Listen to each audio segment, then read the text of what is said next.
Welcome to செந்திபாஸ் channel. இன்றைக்கி வீடியோவில் அருள்மிகு நாகநாத சுவாமி திருக்கோவில் பற்றி பார்க்கலாம். இந்த கோவில் நயினார் கோவில் என்ற ஊரில் அமைந்திருக்கு. இது எங்கே இருக்குது அப்படின்னா ராமநாதபுரம் மாவட்டம் பரமக்குடிக்கு பக்கத்தில் 8 கிலோமீட்டர் தொலைவில் அமைந்திருக்கக்கூடிய ஒரு ஊர் தான் நயினார் கோவில். அங்கே இருக்கக்கூடிய நாகநாத சுவாமி திருக்கோவில் பற்றி பார்க்கலாம். மிகவும் பழமையான ஒரு கோவில் தான் இந்த நாகநாத சுவாமி திருக்கோவில். இங்கே ராகு கேது தோஷங்கள் நீக்கக்கூடிய ஒரு ஸ்தலமாக இந்த ஸ்தலம் விளங்குது. இங்கே சுவாமி நாகநாதர் என்றும் நாகலிங்க நாயனார் என்றும் அழைக்கப்படுகிறார். அம்பாள் சௌந்தர நாயகி என்றும் அழகிய நாயகி என்றும் அழைக்கப்படுறாங்க.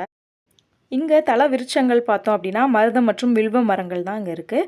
இதனுடைய வரலாறு பார்க்கலாம். முல்லா சாஹிப் என்ற ஒருவர் தன் ஊமை பெண்ணோடு இந்த தலத்திற்கு சன்னதி முன்னாடி நின்ற சமயம் நாகலிங்க பெருமான் திருவருளால் தன் மகள் ஊமை பெண்ணான தன் மகள் அல்லா நாயனார் ஆண்டவா என்று வாய் பேசியதாகவும் அதனால் முல்லா சாஹிப் பெருமிதம் கொண்டு பெருமானே நீரே நாயனார் நிஜம் தெரிந்தேன் என்று போற்றி பூஜித்த காரணத்தினால அன்று முதல் நாகநாதர் கோவில் நயினார் கோவில் என்ற பெயர் வந்ததாகவும் சொல்லப்படுது.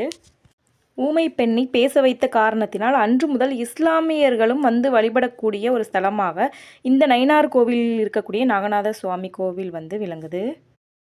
இந்த கோவிலில் முக்கிய பரிகாரங்கள் பண்ணக்கூடிய இடமாக புற்று சன்னதின்னு சொல்லிட்டு இருக்குது. இந்த புற்று சன்னதி சுவாமி மூலஸ்தனத்திற்கு பின்னாடி உட்பிரகாரத்தில் புற்று ஒன்று இருக்கும்.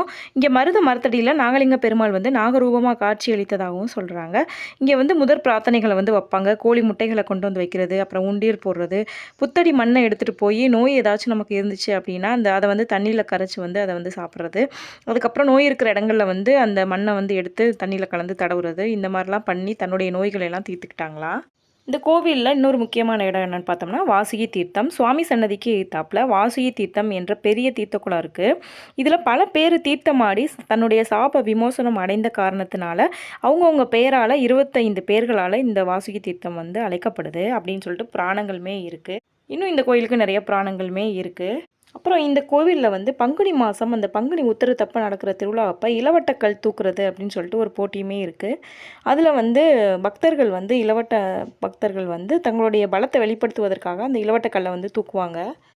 இந்த நயினார் கோவிலுக்கு நிறைய பேர்களுமே இருக்குது. அதில் திருமருதூர், கைலாசபுரம், கல்யாணபுரம், தெய்வத்தானம், இந்த மாதிரி இன்னும் நிறைய பேர்கள் இருக்குது. நான் என்னோட அனுபவத்தையும் இந்த வீடியோவில் ஷேர் பண்ணிக்கிறேன். நாங்கள் எங்கள் குடும்பத்தோடு போய் எங்களுடைய ஒவ்வொருத்தருடைய வேண்டுதல்களையுமே இந்த கோவிலில் வச்சு பரிகாரம்லாம் பண்ணிட்டு வந்தோம்.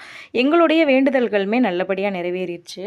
இந்த கோவிலில் நாகதோஷம், உடல் உறுப்புகளில் பிரச்சனை, இல்லைனா அரும்பாறை இருக்கிறது, இந்த மாதிரி எல்லா பிரச்சனைகளையும் சரி பண்ணக்கூடிய நிறைவேற்றி தரக்கூடிய தெய்வமாக நாகநாத சுவாமி விளங்குறாரு. கண்டிப்பாக ஒரு முறை இந்த கோவிலுக்கு போயிட்டு வாங்க.